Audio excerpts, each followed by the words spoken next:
ko mumeze neza aho muri hose bari mu Rwanda no hanze yarwo.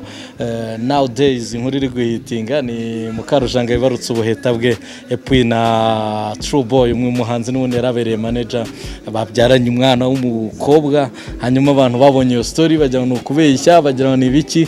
Uyu munsi rero byansabye kujya mu gace ka Gikondo aho hafi aho ngaho yaho batuye, duhura ahantu basohokeye baba bari kuganira kuri gahunda zitandukanye. Kamere ku mugabo n'ubundi ni yari True Boy umeze gute? I'm good bro. Umeze fresh? Ameze fresh. Mukaje umeze gute? Ni sawa. Shima. Yego ndashima. Uyu munsi rero ngize amahirwe yo guhura namwe. Hari story yavuzwe mu minsi yashize ko wibarutse ubuheta, abantu bajyaho ni blague, bajyaho ni bya bindi bisanzwe byo kuri social media. Hamusanze mwamusohokanye. Ubundi True Boy mwamenyanye ryari? Reka mpere kuri wowe. Twamenyanye 2019 niba nibuka neza. Muri shura bigomba guhinduka. Yego. Naje kuyavumba yo ngayo. Mwabure muri shura bigomba guhinduka. Yego no twahuriye. Mumenyana yari gahunda yo gukundana cyari mwarahuye kijama bisanzwe? Twahuye bisanzwe, yari kumwe n'abantu b'abashuti banjye. Tuhita tumenyana nyine, nansaba nimero ambwira ko ashaka ko mufasha mu bintu by'ubuhanzi bwiwe. Turaganira nyine bitangira ari iby'akazi. Ngira umufasha mu kazi. Yego. Twakoranye indirimbo ebyiri, ni indirimbo ndi kumwe na Ivan Imana kuko yamfashe mfite indirimbo na Soshomora. Nyuma yaho rero twese dukora iyo ndirimbo na Ivan. Dukora n'indi twayibaze mufashe Raboro yagiye hitinga kuba yamenyekanye ku bantu baruki cyane kubera ko twabaga turi kumwe bashyize ku mafilimi. Ndumva ariyo nizo projet ebyiri twakoze, iya gatatu rero ni mfite tu. Iza nawe ni projet. Iyi boro y'abantu twabitekerejeho ni ibintu byafashe, wumva yimba twamenye mu myaka 2 bikaba bibaye ubu. Ni ibintu byabanje nyine gutinda yaba. Ni umusore ni uteri ya mbere n'ubundi nawe wasabye nimero. Byagenze bitese kujya by'akazi ubihindure mu rukundo. Ndibaza ari we wa propose icyo kintu. Twabyisanzemo twese. Yaje guca. Wallahi. Kaja True Boy mutangira kujya muri gahunda z'urukundo, yari umuhanzi mukorana umufasha kumva bigize. Byaratinze, natinze kwemera. Ariko ikintu yiyemeje mba mbona kigeraho. Arakanira nyine nagupfa kumuhakanira. Yaratsigaye. Byamufashe nk'igihe kingana gute kujya mu mwemerere? Amezi 6. Waramuhakanye? Ntabwo byari byoroshye. Ubu ugiye muri gahunda rero murakundanye, biza no gutanga umusaruro last days muri muranibaruka. Story imaze kujya hanze rero ko mwabyaranye, abantu bayakiriye gute? Buri wese abyakira ukwe, hari abagize ngo ni ugutwika, ariko man twebwe birisire bino byacu tu byarabaye kandi proud y'umupeti wanjye. Ndumva nari bikabise. Kaje abantu babyakiriye gute? Kose ari na story ari na comments nagiye mbona avuga ati umwana uriya musore aracyari mutoya, uriya musore afite kategori zuzuye. Izo comment nawe warazibona? Narabibonye, ariko nabonye abenshi ari abagize nyine ari ababyakiriye neza. Niyo mpamvu aba negatifu ntago nabyitayeho cyane. Ntago babura icyiza cyose uko cyasa kose, ntago waburamo abakirwanya. Ntago wigeze ugira inquiétude wenda umuntu arebye ku maso yiwe niba ari uko yifitiye n'umubiri mutoya, umuntu ashaka kugira ngo ni mutoya nyine no mu myaka. Ntago wagiye uvuga uti abantu bazavuga ko nabyaranye n'agasore kakiri gato. Iyo mbona ko ari uko bimeze, iyo mba numva ko muruta koko nk'uko abantu bari bubibone cyangwa nk'uko babibona, mba narabyirinze. Aho mbona ntawahenze undi. Ari proud, nanjye ndi proud. Niyo mpamvu kubivuga tuba twumva njye mba numva nta kibazo. Wumva ntacyo bitwaye. Hanyuma True Boy nyuma yuko mubyaye umuziki bimeze bite murawukomeza gahunda za project nawe ndaza kukimubaza abe yumviraho murakomeza mukorane music music turakomeza ariko muri iyi minsi ibyo tugiye kubanza kuba turi kwitaho ariko hari projet mugomba kwita ntabwo bivuze yuko nyine tugiye kuba tubiretse binakunze ni ukuvuga ngo hano yari manager kandi hari ibindi nari kureba ntabwo urumva ntabwo yabifatanya ariko nibicamo neza barabibona tu nambo ikibazo cy'umwana undi hatinda inda iyo umwana yageze ku isi ahita akura rero urumva ntabwo ari igihe kinini yego True Boy wundi ukubwawe uba wifuza ko yavamo uwuhe muhanzi yavamo umuntu umeze gute ku bwawe nka manager nifuzaga ko yaba umuntu uteye imbere ko nanga gutsindwa nanjye nanga kujya mu bintu bigaferinga rero mba numva ko nyine abantu batabona ko tubesha cyangwa ko dukora ubusa nyine ibyacu ari ukujya ku biganiro gusa mba numva yakora cyane nkagerageza kavamo icyamo Ken Fresh byatarumva ko manager gufitiye gahunda za nanjye mfite nyinshi kuri we ariko mfite wallahi ni byinshi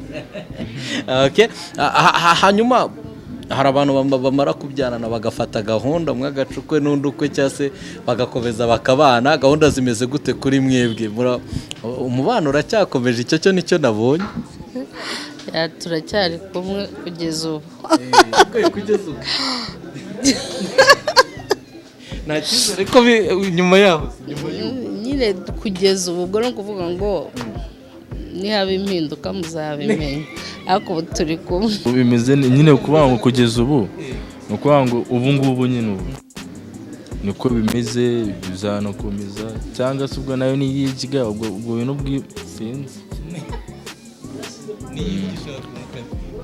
hari ukuntu umuntu ahita yifunga ukuntu ariko kandi urabona nawe ntabwo waha umuntu ikintu nk'iki ngiki ngo ibyo bintu abizane so hari gahunda y'ubukwe mwigeze mutekereza wenda ku bana cyangwa kugeza ubu haracyari vuba ntabwo turabitekereza ariko gacamo tukabiganira ariko ukumva ntabwo tubihaye umwanya uhagije iyo mubiganiriye se kugira ngo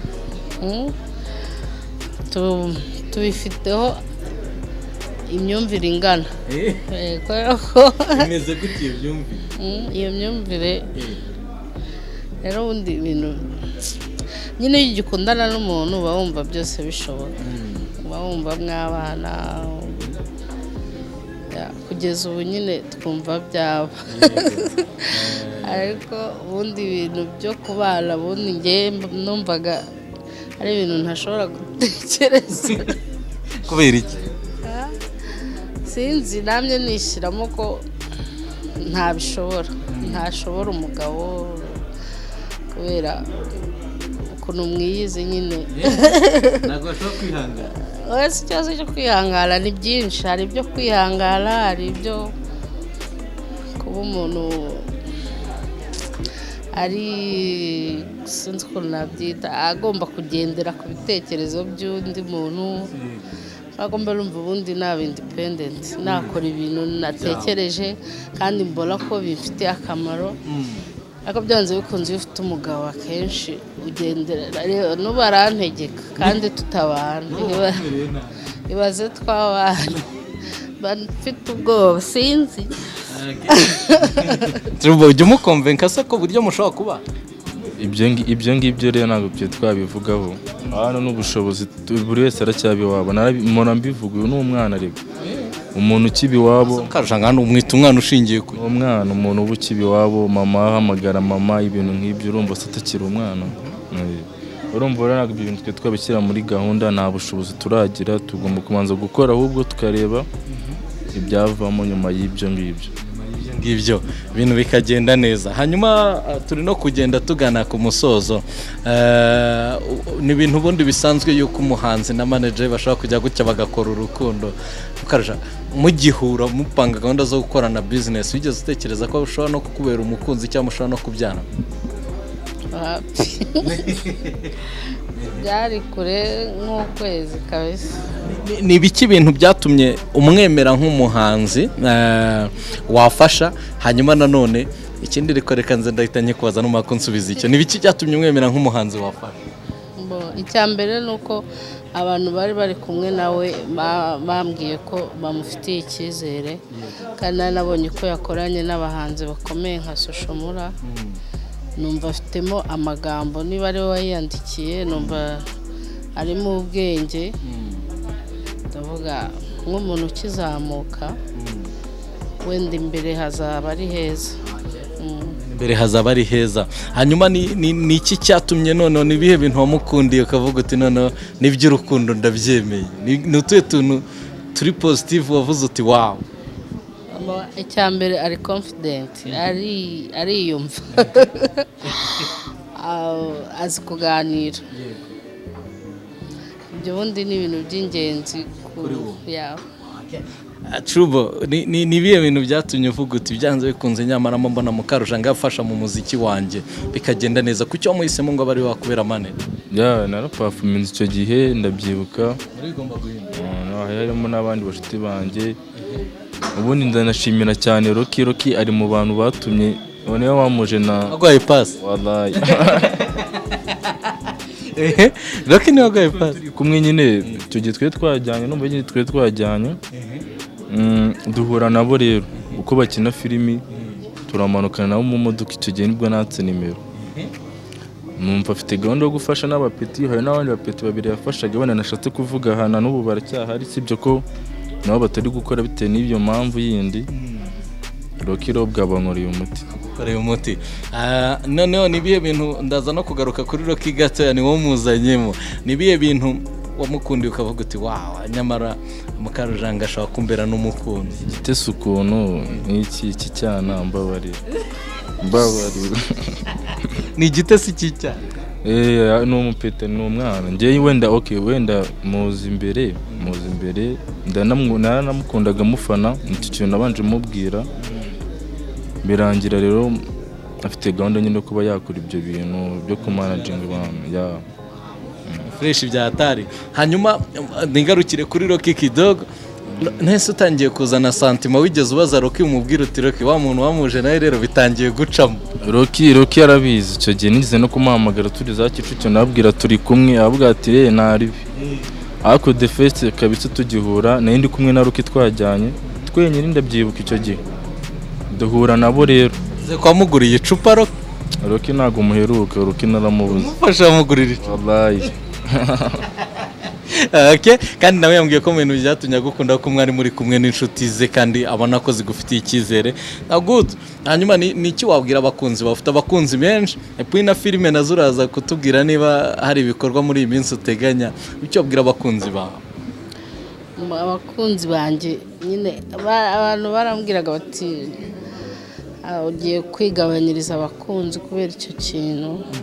Ariko ubundi umuntu agukunda yubaha n'ibitekerezo byawe, akubaha na feelings zawe. Ndacyari wa wundi, bakomeze bankunde, bakomeze bamfane. Nanjye nari mfite filime nari ndi gukora, duheruka gushutinga ndakeka mu kwezi kwa 10. Filime yitwa Kuki. Nari nakoze episode enye, nateganya nyine nimara gukomera nanjye nkayikomeza. Bakomeze nyine banshyigikire. Banazana igitoki baze bahembe. Ni karibu kabisa. Trubo, niki wabwira abakunzi bawe baye ko umaze n'igihe nawe utari gukora? Ubanza igihe yari atwite nawe utarumerewe neza.